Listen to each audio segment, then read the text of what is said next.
This afternoon, I'm Andy Roberts, and I'm founder and CEO of Weekly 10. We're just over there if you want to catch us after the talk. Today, I'm going to give you a quick talk. I know it's a long day, long 2 days, on OKRs. And I'm not going to give you the whole shabam about what's great about OKRs. We're going to get practical and talk about what does a good OKR look like, and also talk about how you might be able to facilitate these within your organization. Now, I know some of you will be using OKRs already, so hopefully today you might see a few ways in which you can communicate how to use OKRs effectively within your organization. And for those of you that don't know OKRs, then hopefully at the end of this talk you'll be able to go away and set your own personal or company OKRs. So before we get started, a potted history of OKRs. Now, back in the 50s, a guy called Peter Drucker developed something called Management by Objectives, or MBO.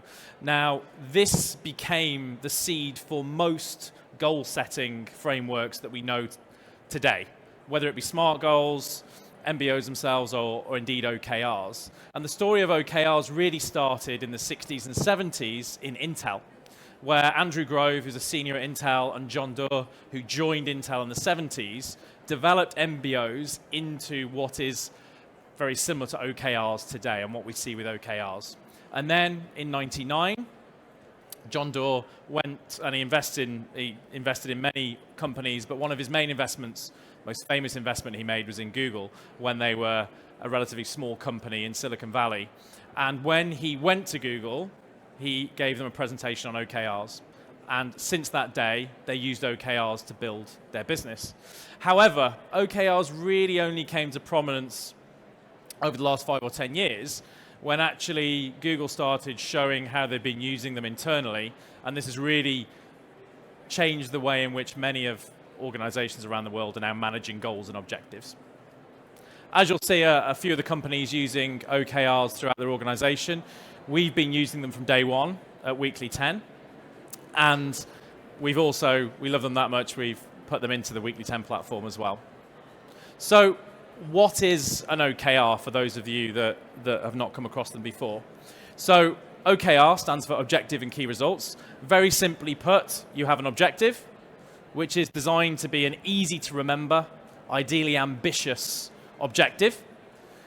Ideally it starts with a verb, and importantly, it is qualitative. So usually you don't include numeric values.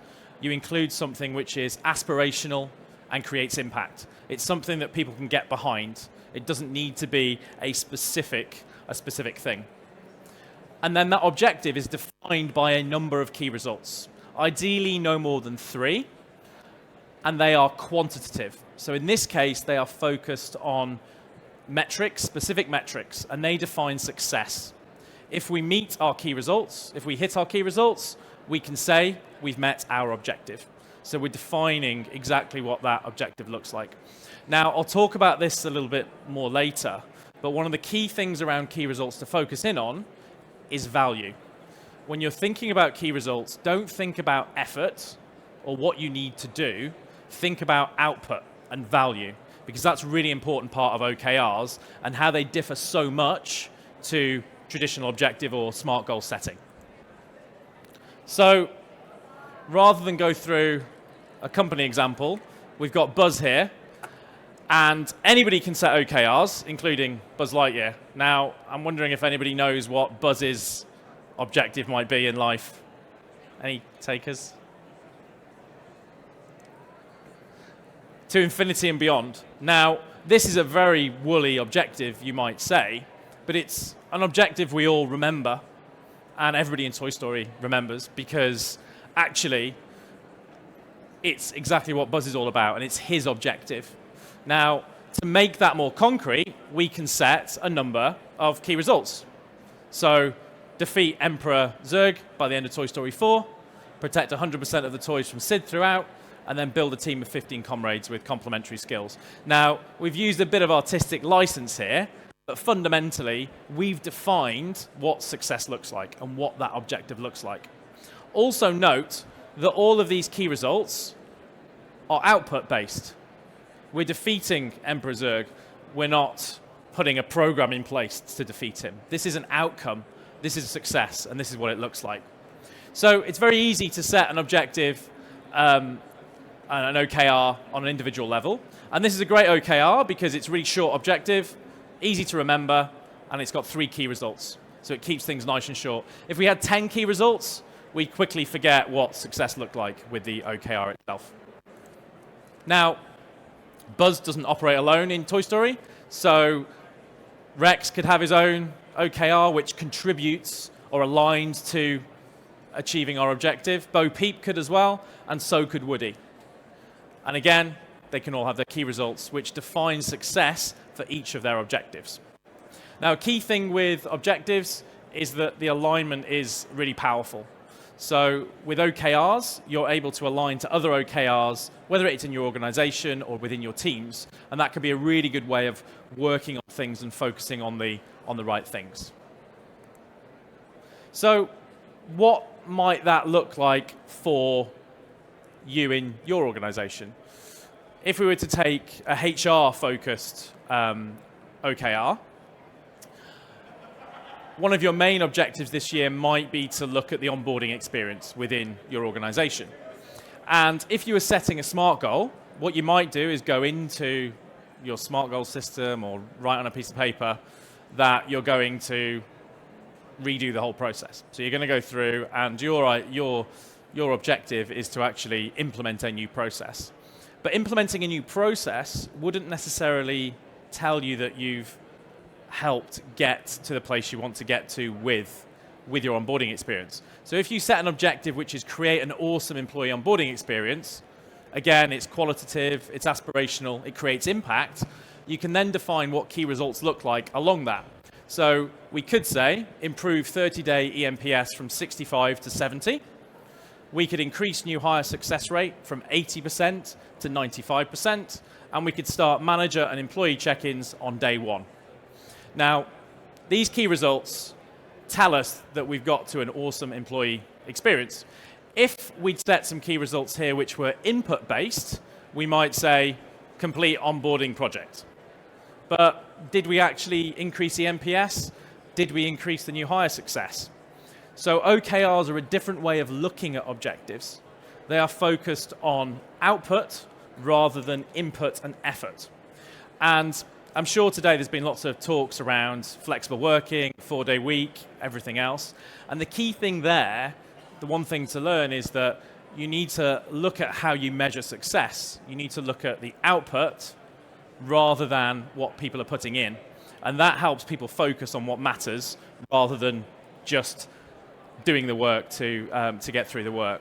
So as you can see, these define success and then link back to our objective itself. Now, if you were to roll out OKRs more widely in your organization, of course, it's very easy to set your own OKRs. There are a few specific points to kind of focus in on. So what we recommend, and this is pretty standard in terms of using OKRs, is that you set OKRs on a quarterly basis. So rather than the traditional set your goals at the beginning of the year, review them at the end of the year, set a small number of OKRs, ideally no more than 3, with no more than 3 key results per OKR. At the beginning of the year, you do some planning. You may have organizational OKRs which operate across the whole year, but at the beginning of the quarter, people can consider how are they going to impact the overall strategy of the organization. And they run those OKRs for 1 quarter. So for 3 months, at the end of the 3 months, they review those OKRs, decide whether they were a success or whether they need to iterate those OKRs for the next quarter, or scrap them and start new OKRs. You don't keep an OKR which is no longer relevant or no longer important. And the important thing here is that you minimize the number of OKRs. I said before, magic number is about 3. If you're focusing on more than 3 things, you're probably not going to achieve those things. So what's really important is to really be critical when prioritizing OKRs to make sure that you're working on the most important things possible. But remember, of course, if you complete those things in the first quarter, you've got 3 more quarters to focus on other things. But at any one point in time, try and keep that to 3. Q2, Q3, Q4, you can do exactly the same. Never keep an OKR if it's no longer relevant or if it doesn't hold any value. Now, on top of that quarterly cadence, you should be looking at reviewing OKRs on a more regular, frequent basis. So we're weekly 10 for a reason. We recommend that employees reflect on a weekly basis. They don't need to do that with a face-to-face meeting or a formalized process. All they need to do is take that time out, consider where they're up to, iterate if they need to iterate on their focus areas, and make sure that actually maybe if I wasn't working on strategic things the last few weeks, then the next few weeks I can realign myself. One of the big problems with the way that goals are traditionally set in organizations is they're set and then they're forgotten for the rest of the year.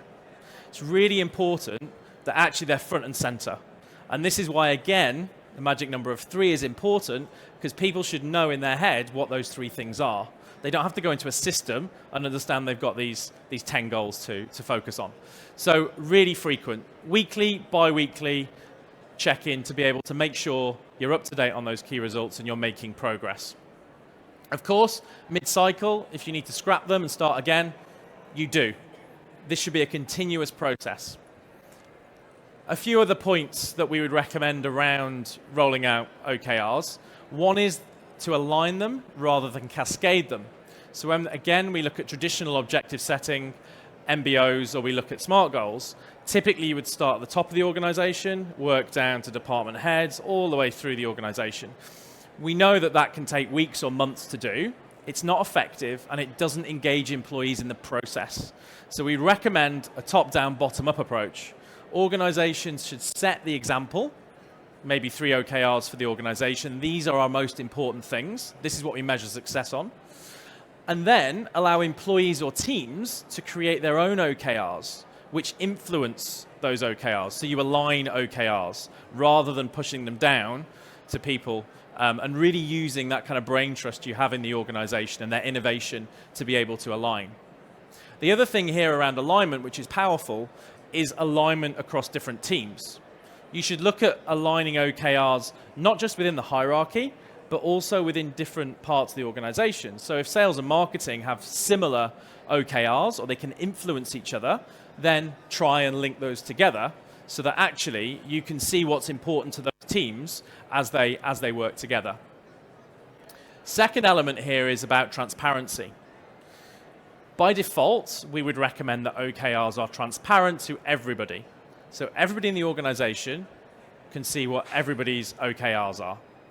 Now, some organizations, you may want to make certain OKRs private, if they're development OKRs or specific OKRs. But it's a really great place to increase transparency across an organization by using OKRs. Remember, OKRs are about output, not input. So they're not about what people are necessarily doing on a daily or weekly basis. They're about the things that are most important to them and most important things to be working on. So if you know that sales and marketing are working on this as their OKRs and key results, then of course you'll know that when you're having a conversation with them, that is the thing that they're driving towards and how you can help them and maybe some of their priorities there as well. And I sound like a broken record, but this is really key to OKRs. Focus on impact, not inputs. Try and look at key results as not being a to-do list, but actually the outcome of what you want to achieve that objective itself.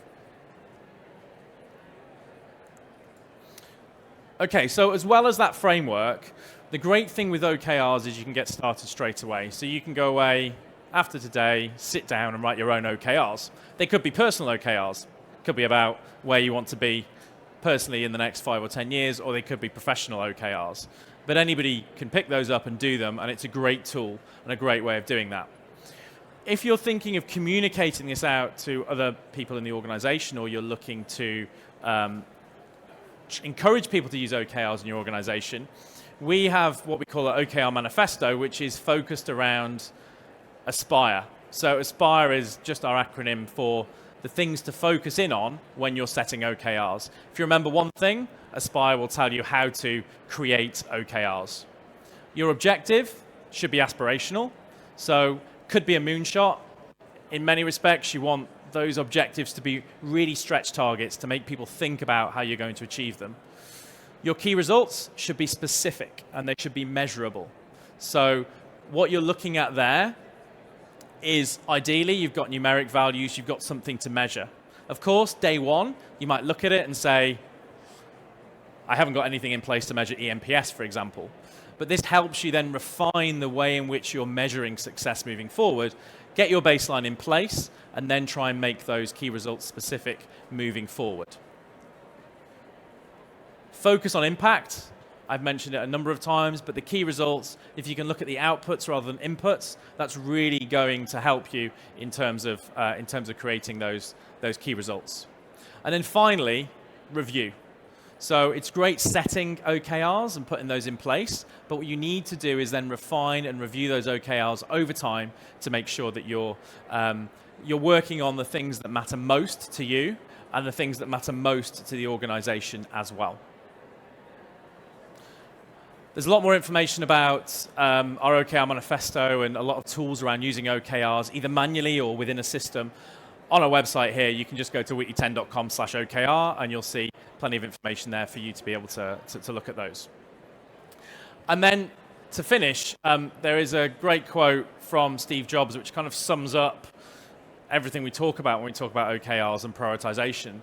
And that's that actually deciding what not to do is actually more important often than deciding what to do. So when you've got your list of OKRs and you think, I could write 10 OKRs here, you have to bring yourself back. What really matters? Get down to those 3 OKRs that you feel are going to change your work life and that are going to change the organization. So really try and focus in on those, the prioritization. That's one of the key things with OKRs, and one of the things that you'll learn by using them is to minimize what you're focusing in on. And with that, as I said, there's plenty of links within our website to look at and more resources. But I'd invite any questions if anyone has any. Yep, sure. How about sales? You said sales and marketing. So in sales, you have sales targets.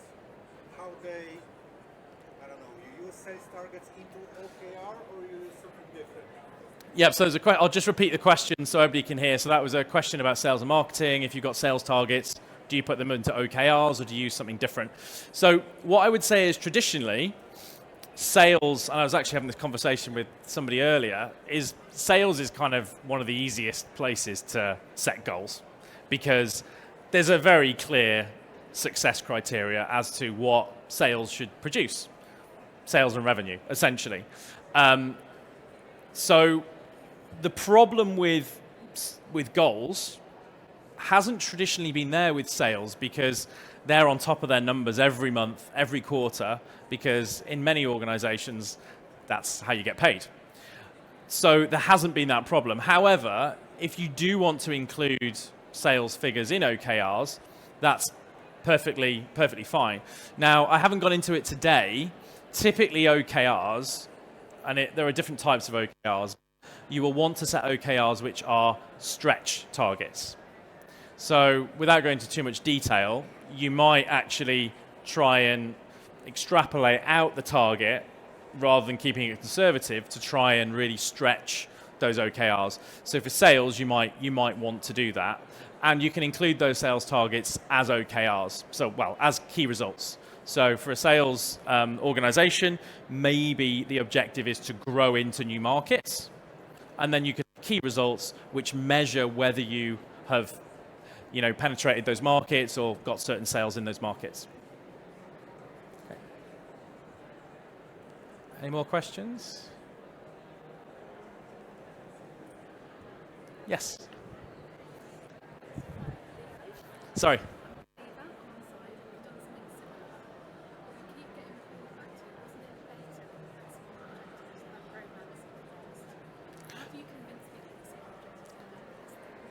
Yeah, so people are going back to smart objectives. Yeah, sure. So the question was about you were saying that you've rolled. People have used OKRs, but they're tending to go back to default and going back to setting smart objectives. I think the key thing there, and this is why we have the OKR manifesto, is that it's not. This isn't just a matter of putting a tool in place. This is a philosophy change. So it is a paradigm shift from SMART goals. And what you really need is a really easy way to communicate the framework for how people set OKRs. If you can limit people, even artificially, to setting 3, and maybe even artificially setting the key results to 3 as well, that will limit what they're going to do. And if you can ask them to make sure that they are output-based rather than input-based, again, it's a good framework for setting OKRs. As soon as you're talking about outputs, and you're talking about qualitative objective and quantitative key result, you've got an OKR. And if you can keep people to that framework, then you're more likely to stick to it. The one thing I would say is that people might go back to using SMART goals or objectives for delivering projects and things like that. And what I would say is that OKRs are not really designed as a delivery mechanism. They're not a project management tool. They are essentially what success looks like. So although you may have 3 OKRs, of course, one of those OKRs could be impacted by the delivery of a project, but you deliver that project through your project management processes and through everything else. The OKRs, what they do nicely is they normalize targets across the organization, and then the delivery of those things and reaching those targets is obviously based on the different part of the organization, the function that you're working in. So I would say if you've got something which is succinct, and you can look at our Aspire acronym to use as well, that can communicate, then people can always check what they're doing. Also, if you look at platforms like our own, like Weekly 10, we will validate as well. You try and create an OKR and it looks like a SMART goal, we will give you a heads up to say, are you sure you want to create this? Any more questions? No? Fantastic. So we're just the other side of the stairs. If you do want to chat after the talk, we'll be here all afternoon. More than happy to talk OKRs or anything else. But yeah, it was nice to meet you guys today, and have a great day.